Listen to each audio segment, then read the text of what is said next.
What y'all doing? Tote races? Are you okay? What are you doing? Can't even. So much for no bath day. Well, we are sitting at about 92 degrees still at 7 o'clock tonight, but I'm finally able to get out in the garden and start weeding, checking on everything, watering, and gonna get a little bit of planting action going on.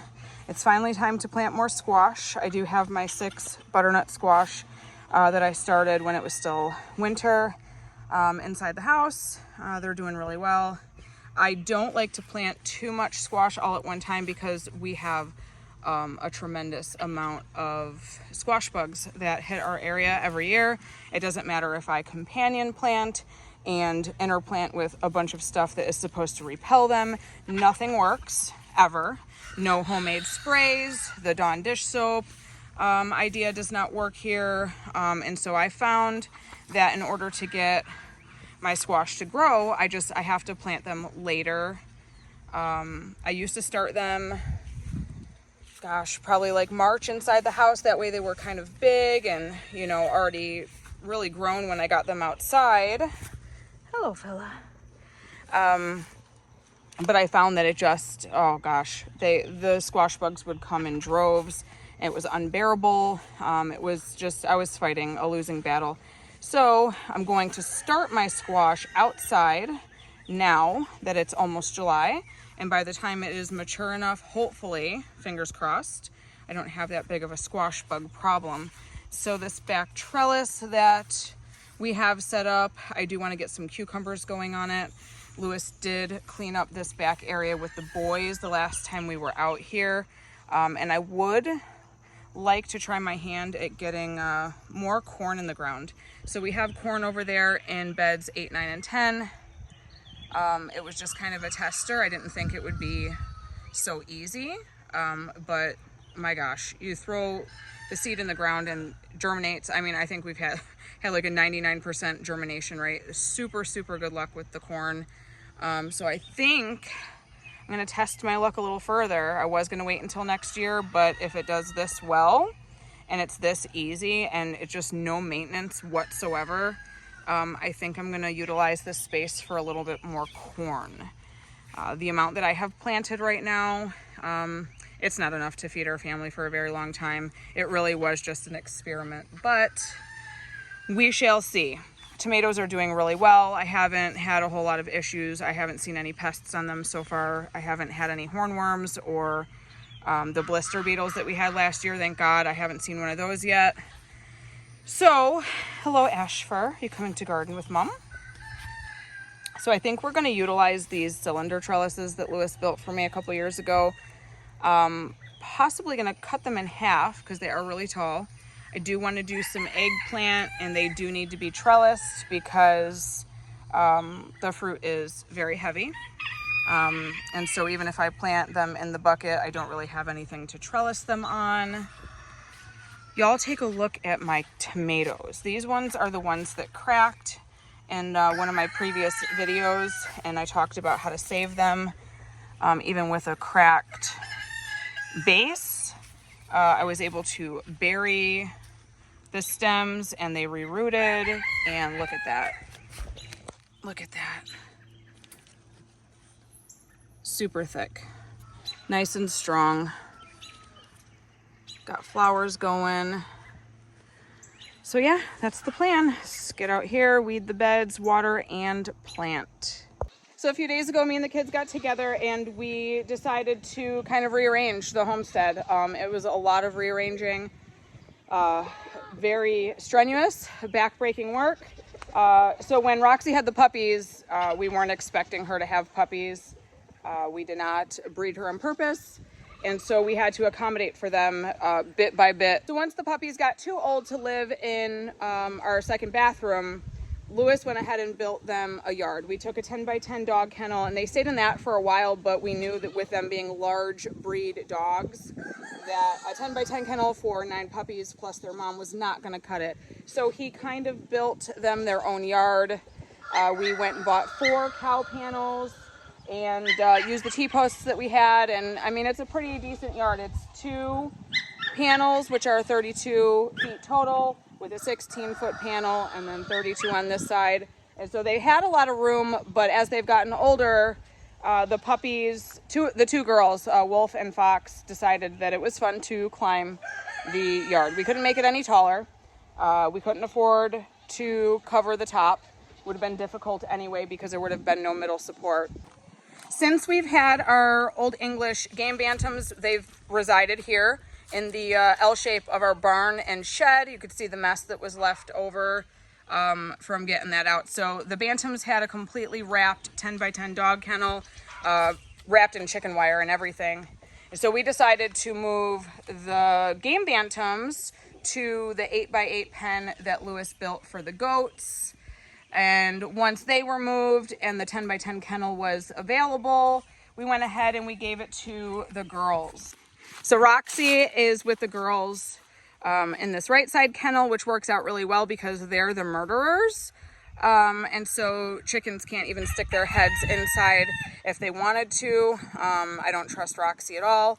Wolf and Fox have both killed a couple of chickens and roughed them up.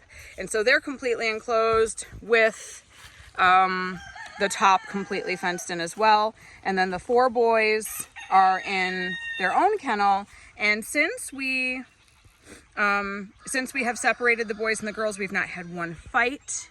The testosterone has come down a notch, and it's just, we're just happier. And so they don't have as much space as the 16 by 32 yard, but they're safer and there's no fighting. We're not having to separate them. I mean, at least twice a day we were coming out to get them off of each other. They were mauling each other and just being awful, very showing signs of food aggression, and that is all gone. Even though there's 4 boys in one kennel, there's no more food aggression. There's no more problems. And so they have the cages open to seek shelter from the sun and from the rain. And the girl is right next to them. So they're still together, but they're separate. And then we went ahead, and because we had to give the 8 by 8 pen to the bantams, the ducklings got upgraded to the run that we use for our bigger chickens and ducks. And so when the chickens and ducks come out for the day, the ducklings stay in here. And then when we're about to do lockup at night, that cage right there next to the cupboard, these ducklings go into that cage. And that way, when we lock our bigger chickens and our bigger ducks up, they are kind of getting incorporated slowly, getting used to each other's presence until these guys are a little bit bigger and can protect themselves if the older ones try to attack them. And then right here next to the garden is where we ended up putting that 8 by 8 kennel for the bantams. They're completely enclosed because they can fly, and so this is wrapped in chicken wire and fencing. It has a door that opens. It lifts like a lid, but you can see it's completely wrapped in chicken wire, and there's boards down here so they can't dig out. The roof is terrible. I've tightened it several times, and it just it's always droopy, even before I put that metal on, but the metal is up there for now until Lewis can think of something a little bit more stable, just to give them some more shade. We put in some sticks for roosting bars and gave them the bunny's old brooder that we cut into, and so they can go in there for shelter. You can see the baby coming out now, and they're pretty happy over here. And so eventually our main run, which is where the ducklings are right now, is going to be over here as well as soon as we get this cleaned up. And then when Lewis disassembles the old coop and we rebuild it to be a little bit smaller, more functional, it's going to reside right here next to our garden, so everything's snug in one spot. And so they'll have this whole strip here. All the birds will be in one area next to the garden, right next to the well house where there's water and electricity. And I think we're all going to be happier campers. my plan in the near future is to keep this yard up and close it off, make it accessible with a door right here, and have this be our duck yard. I would like to keep them completely enclosed and not have them foraging around the property. We've lost a ton of ducks because they like to wander down the road. And if you see beyond the extra house over there, where all those trees are, that's where our property line ends and where my neighbor's woods start. There's a lot of raccoons and foxes over there, and I've lost a lot of ducks this past year to those woods and wandering off and going across the street. And so hopefully this turns out to be a really cool duck yard. That way, when they lay, because they like to lay all over the place instead of going into a nesting box, then when they lay their eggs, we'll actually get them. Well, me and Lewis are back in the garden trying to figure this out. So he cut some cylinders in half for me, hoping that we could just kind of place them over the buckets. But as you can see, they're massive. And so if we set them over, I don't know how well that would work as a trellis for the eggplant. So back to the drawing board. Look it! It's so tiny. First butternut squash, babe, look. Hey, look at that. You see it? I do. It's so tiny. I wonder if there's more. Oh, look at this guy. Look how cute he is. Any more?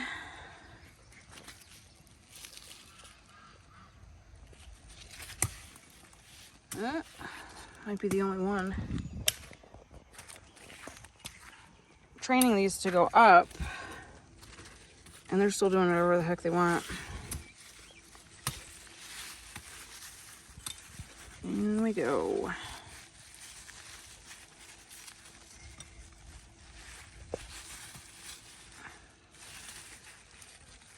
There we go.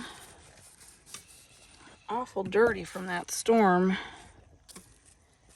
It washed up so much dirt underneath their leaves.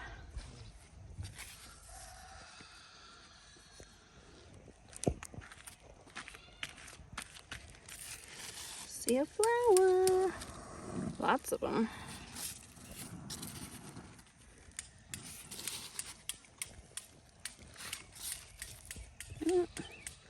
No actual fruit, but a lot of buds. Oh, you need to be sewn into place, sir.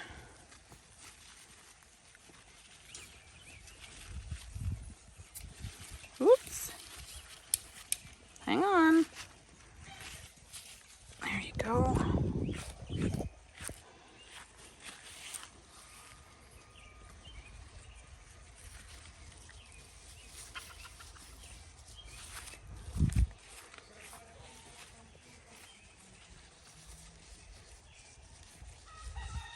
One more loop.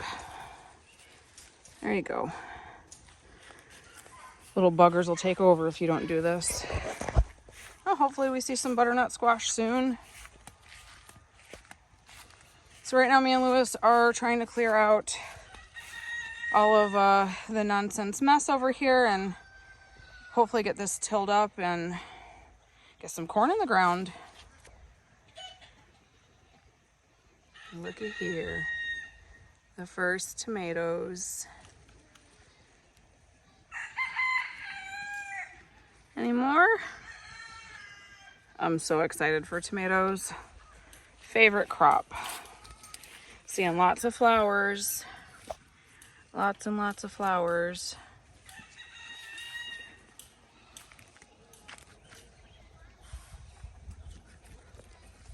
So all of the tomato varieties that I have planted this year are indeterminate, which means they just keep growing and growing and growing. And so we have to clip the suckers off, and learned this year to kind of prune away at the bottoms for more airflow. And so when my back is a little bit better, I'm gonna get out here and get these guys pruned up so we have the best tomato harvest.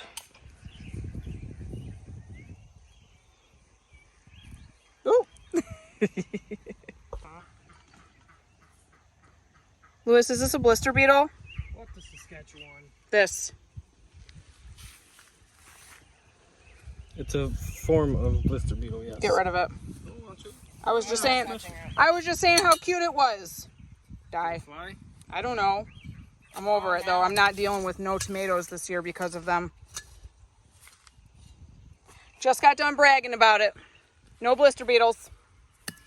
And then he's like, oh, you said my name. No luck? No, it's not getting any. It might be that the spark plug is bad, but I just tried another one. Yeah, it's like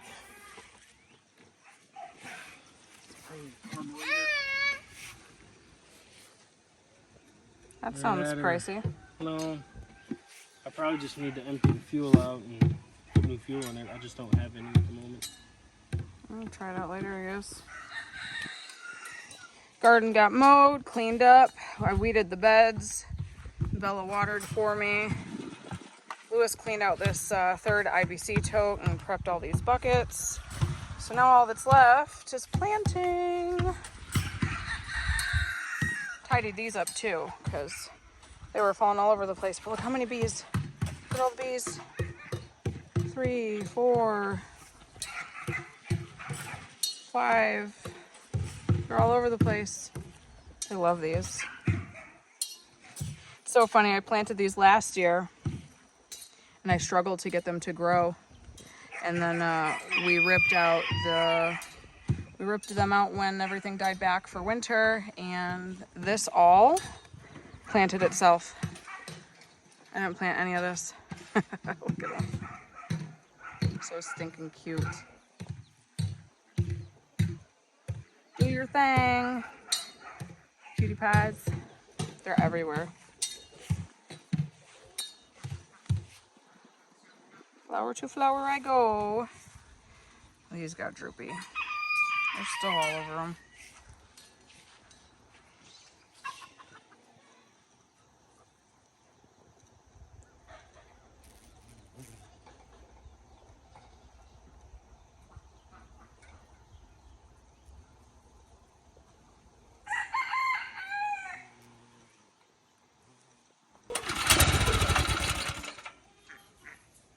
It's like the little engine that could. It's gotta be bad fuel. Hopefully that's all that is. I can pretty much guarantee that. That, a new spark plug, and a fuel filter.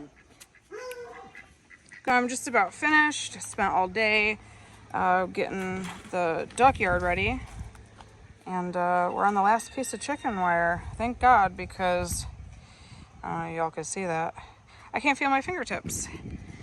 So Lewis put this T-post in a couple days ago, and then today I went ahead and adhered the post to the cow panel with some metal twist ties, and then wrapped it in chicken wire and fixed the bottom. The puppies had messed up quite a bunch of the chicken wire from living in here for so long, so everything's tightened up.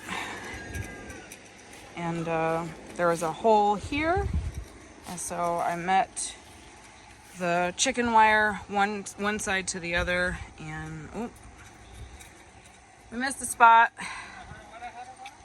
I don't think the ducks would get out of there, but it's pretty sharp. So this corner's fixed. This corner was a joke. Right here, was I pointing? Oh no, that's a totally different spot. Here I am bragging on myself. It's gotta be there. I don't see anywhere else. This corner was terrible. This whole piece was like here. You could literally go up and under. So I had to take this whole panel off and put it back on, but I think we're set. We're gonna keep the stock tank in here, tipped just like this. They can go under for shelter for now, till we can get something built. Kids will put some hay in here. I'm sure they'll go lay in there. And then now when we do get duck eggs, they'll be in here somewhere enclosed. We won't miss out on them. Lewis just has to construct a door, and we're good to go.